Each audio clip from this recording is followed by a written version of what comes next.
ওযু গুরুত্বপূর্ণ একটি অধ্যায়। ওযুর বিধান যেটা হলো, আল্লাহ রাব্বুল আলামিন ওযু ছাড়া নামাজ কবুল করবেন না। ওযু ছাড়া রাসূল মেনশন করেছেন, ইন্নাল্লাহা লা ইউকবালু সালাতা আহাদিকুম ইদা আহদাসা হাত্তা ইয়াতাওয়াদ্দা। আল্লাহ রাব্বুল আলামিন কার নামাজ কবুল করবেন না যদি কেউ অপবিত্র হয়ে যায়, যে পর্যন্ত ওযু না করবে। ওযু করে পবিত্র হয়ে নামাজ আদায় করতে হবে। তো ওযু কীভাবে আমরা জানি, একজন মুসলিম যখন ওযু করবে প্রথমত ওযুর নিয়ত করতে হবে। নিয়ত করবেন, না হয়তো বলে নাকি, মনে মনে সংকল্প নিয়ত করবেন। নিয়ত করে, ওযু গুরুত্বপূর্ণ বিষয় নাকি নিয়ত করি না, তাড়াহুড়া করে ওযু শুরু করি, এটা সঠিক না। ইউটিউবে আমার একটা আলোচনা আছে, দেখবেন যে যেই ওযুতে নামাজ হবে না, কিছু হবে না, ওযু হবে না, নামাজ হবে না, তাড়াহুড়া করে নিয়ত ছাড়া ওযু। নিয়ত গুরুত্বপূর্ণ একটি বিষয়। আপনি ওযু করতেছেন, এটা ইবাদত একটি, পবিত্রতা অর্জন করেছে ইবাদত একটি।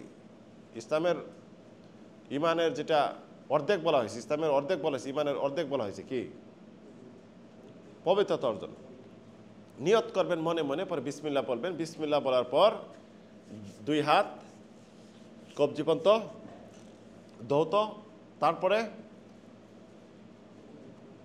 কুলি করা। কুলি করার কিন্তু একটা সুন্নাহ পদ্ধতি রয়েছে।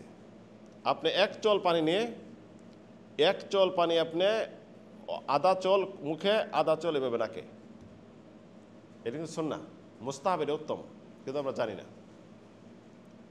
এক চল পানি নিয়ে আপনি মুখে অর্ধেক দিয়ে নাক দিয়ে টেনে নিলেন, পরবর্তী নাক জ্বাললেন, মানে একবারে 2টা। আর যদি সম্ভব না হয় আলাদা আগে কুলি করবেন, তারপরে নাকে পানি দিবেন, নাক জ্বারবেন বাম হাত দিয়ে। তো কুলি করার বিষয় অনেকে বলে গড় গড় করে কুলি করতে হবে। গড় গড় করে কুলি করার প্রয়োজন নেই। তবে যেটা রয়েছে যে যত ভালোভাবে ওযু করবেন, যাকে বলা হয় ওযু, যে পানিটা গলা কন্ট্রোলের মধ্যে পচবে, নাকের পানিটা নরম অংশের মধ্যে পচবে, এটা হলো ওযু। এর অনেক ফজিলত রয়েছে। তবে রোজা অবস্থায় যেন সতর্ক সাবধান থাকতে হবে। নাকে পানি দিলেন, শেষে কি কাজ? চেহারা ধৌত করবেন। কতটুকু চেহারা ধৌত করতে হবে আপনার? এই যে চুল যেখান থেকে হয়, এখান থেকে নিয়ে একদম দাড়ি যেই পর্যন্ত গজায়, দাড়ি যেই পর্যন্ত লাস্ট পর্যন্ত গজায়, এই পর্যন্ত এটা। আর কানের এই কান থেকে নিয়ে এই কান পর্যন্ত, এইটুকু হলো মুখমণ্ডল, এইটুকু আপনাকে ধৌত করতে হবে। পরবর্তী আপনি যখন মুখমণ্ডল ধৌত করলেন, শেষে আপনি 2 হাত ধৌত করবেন। কোথায় থেকে নিয়ে? এইখান থেকে নিয়ে কোনোই পর্যন্ত, মানে কোনোই কিন্তু আপনি বাদ দেওয়া যাবে না, কোনোই সহ কোনোই পর্যন্ত আপনি ধৌত করবেন। ডান হাত, পরে বাম হাত। পরবর্তী আপনার যেটা পদক্ষেপ, অজুতে পানি নিলেন, পানি নিয়ে পানি সহজে একটা হলো ধৌত করা, একটা মাসা করা। ধৌত করা পানি দিয়ে ভিজানো, আর মাসা করা বলতে কি? হাত ভিজিয়ে উপরে দিয়ে কি ফেরানো। আপনি পানি নেওয়ার পরে একবার 2বার নেওয়ার প্রয়োজন নেই। নেওয়ার পরে আপনি এখান থেকে শুরু করলেন, কপাল থেকে, মানে চুল যেখানে একদম নিজ এই পর্যন্ত নিয়ে গেলেন, পরবর্তী আবার এইখানে ফিরে নিয়ে আসলেন। এটা হলো মাথা মাসা করা। হানাফি মাযহাব যদি বলছে যে কয়েকটা চুল ছুঁয়ে দিলে বা কপালের পরিমাণ যদি ছুঁয়ে দিলেন, এভাবে দেখে করে ফেলে যে হয়ে গেল। রাসূল সাল্লাল্লাহু কিন্তু স্পষ্ট হাদিসে দেখাই দিয়েছেন যে মাথা মাসা এখান থেকে শুরু হবে, এই পর্যন্ত, পরবর্তী আবার এখানে ফিরে নিয়ে আসবে। এটা হলো কি? এটা হলো অজু। এই পর্যন্ত অজু করতে হবে। মাথা মাসা যখন শেষ হলো, আপনি আবার নতুন করে পানি নেওয়ার প্রয়োজন নেই। যদি নেন আপনি নিতে পারেন, কিন্তু প্রয়োজন নেই। ওই হাত দিয়ে আপনি কান মাসা করবেন। মাথার সাথে কান মাসা করা অজুর একটি রুকন। কিভাবে? এই 2টা আঙ্গুল, আমরা কি বলি, এটা শাহাদাত, কানের এই ভিতরে, ঠিক আছে? আর এই যে এই বুড়ো আঙ্গুলটা, এই যে বাহিরে, এই দেখেন, এই বুড়ো এই কানের এই আঙ্গুলটা আপনি এই যে এইখান দিয়ে নিয়ে এসে এইখানে, খেয়াল করছেন আপনি? কোথায়? এইখানে এইভাবে দিয়ে, আর এই আঙ্গুলটা এইভাবে, বুঝতে পারছেন? এই আঙ্গুলটা এইভাবে আসবে, আর এই আঙ্গুলটা মাঝখান দিয়ে পরবর্তী এই যে রাউন্ড আছে, এই রাউন্ডে এভাবে কি করবেন? অজু। অনেকে দেখা যায় যে সঠিক না, এটা অজু পরিপূর্ণ। অজু পরিপূর্ণ আমরা সালাত পরিপূর্ণ হবে নাকি? হবে না। শেষ করলেন, পরবর্তী পা ধৌত করবেন, ডান পা, পরে বাম পা। পায়ের আঙ্গুল এগুলি খেলান করার চেষ্টা করবেন যেন পানি সঠিকভাবে পচে। পানি আপনি পা যখন ধৌত করবেন, টাকনো পর্যন্ত, মানে পায়ের টাকনো সহ ধৌত করা। প্রথম ডান পা, পরে বাম পা ধৌত করবেন। তো অজুর অঙ্গ প্রত্যঙ্গগুলি 3বার করে ধৌত করা কি? এটা সুন্নাহ। 3বার করে ধৌত করা সুন্নাহ। যদি কেউ একবার করে ধৌত করে তার অজু হবে, দুইবার করে হলে অজু হবে, তবে তিনবার ধৌত করা মুস্তাহাব সুন্নাহ উত্তম। তিনবারের বেশি ধৌত যদি অপ্রয়োজনীয় করে, এটা হলো অতিরিক্ত এক্সট্রা, এটা হলো অপচয়, এটা সঠিক না। তো প্রয়োজনে করতে পারেন, আপনি প্রয়োজনে তিনবারের বেশি ধৌত করতে পারেন, কারণ অজুর অঙ্গ প্রত্যঙ্গ যেন শুকনো না থাকে। অজুর আরেকটা বিষয় হলো ওয়াজিব যেটা, সেটা হলো অজু করার পর ধারাবাহিকতা রক্ষা করতে হবে। যেমন আপনাকে আগে হাত ধোয়া, কুলি করা, নাকে পানি দেওয়া। তা আপনি যদি বলেন যে আমি আগে এই হাত এপরে ধুয়ে ফেলি, পরে কুলি করি, পরে চেহারা দিই, হবে নাকি? ঠিক আছে, যেহেতু মাথা মাসা করার কথা রয়েছে, মাথা মাসা পরে করি, আমি পাটা আগে ধুয়ে ফেলি, চলবে? ধারাবাহিকভাবে সূরা মায়দায় 6 নম্বর আয়াতে আল্লাহ রাব্বুল আলামিন যাবে ধারাবাহিক সেভাবে। আরেকটি বিষয় হলো অজু করলেন, অজু করার পর অনেকে কথা বলা শুরু করে, আছে না? চলবে না। অজুর ধারাবাহিকতা, অজু একটা ইবাদত, কথা বলবেন না এবং মনোযোগ দিয়ে অজু করবেন। কথা প্রয়োজনে বলতে পারে, নিষেধ নাই, তবে কথা বলতে বলতে অজু যে ভুল না হয়। আরেকটা বিষয় হলো এক অঙ্গ ধৌত করার পর আরেক অঙ্গ ধৌত করা গ্যাপ দিবেন না। আলাপ করতেছেন, আপনি হাত ধুলেন, আরেক অঙ্গ মতো ধৌত করে শুকিয়ে গেল হাত, আবার একটা শুকিয়ে গেল, এটা অজু সঠিক না। ধারাবাহিক যেমন রক্ষা করা এবং গ্যাপ না দেওয়া, এটা হলো অজুর বিধান। তো অজু যদি সুন্দরভাবে অজু করে যান, আল্লাহ সুবহানাহু ওয়া তাআলা এর কিন্তু ফজিলত রয়েছে। রাসূলুল্লাহ সাল্লাল্লাহু আলাইহি ওয়াসাল্লাম মান তাওয়াদ্দা ফাহসানাল উযু, কেউ যদি অজু করলে সুন্দরভাবে, খারাজাত খাতায়াহু মিন জাসাদি হাত্তা ইয়াখরুজু মিন তাহতি আসফারিহি, কেউ যদি সুন্দরভাবে অজু করলো, তার অজুর অঙ্গ প্রত্যঙ্গের গুণাগুলি সব মোচন হয়ে যায়, পড়ে যায় পানির সাথে, এমনকি শেষ ফোঁটার সাথে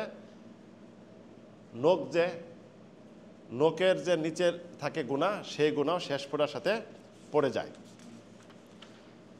তো অজু, রাসূলুল্লাহ অন্য হাদিসে বলছেন অজুর বিষয়ে, মান আতাম্মাল উযু কামা আমারাহুল্লাহ তাআলা ফাসসালাওয়াত মাকতুবাতুন কাফফারাতুন লিমা বাইনাহুন্না, কেউ যদি সুন্দরভাবে পরিপূর্ণ অজু করলো, পরবর্তী ফরজ সালাত আদায় করলো, এক সালাত থেকে আরেক সালাত, এক নামাজ থেকে আরেক নামাজের মাঝখানে গুনাহগুলি কাফফারা মোচন হয়ে যায়।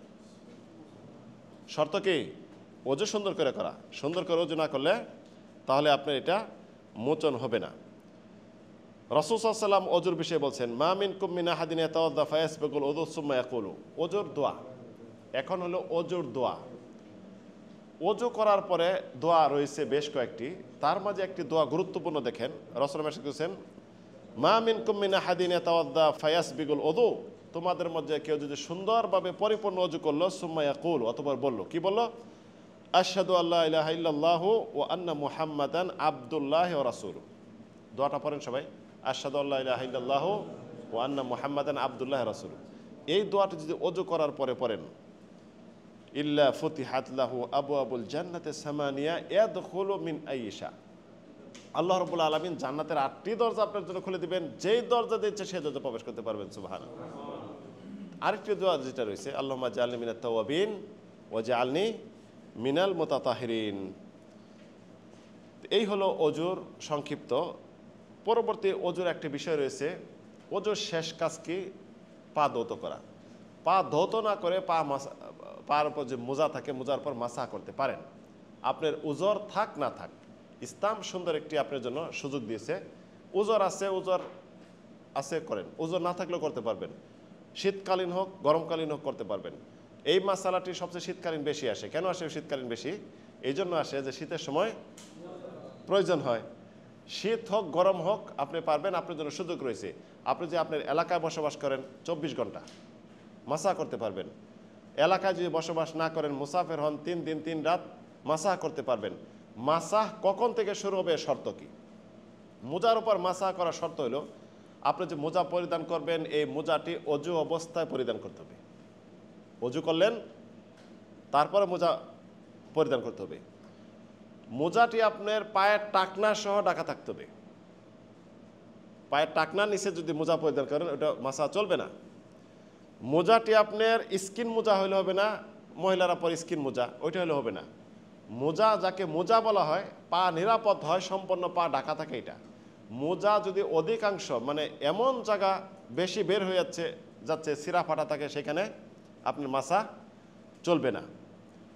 মোজা আপনি মাসা করলেন একবার, উদাহরণ এশার নামাজে আপনি মোজা মাসা করলেন, মোজা মাসা করার পর নামাজ পড়লেন, মোজার উপর মাসা করছেন, পরবর্তী আপনি মোজা খুলে ফেলছেন, খুলে ফেলার পরবর্তীতে যে কারণে খুলেন না কেন আবার মোজাটা পরিধান করছেন।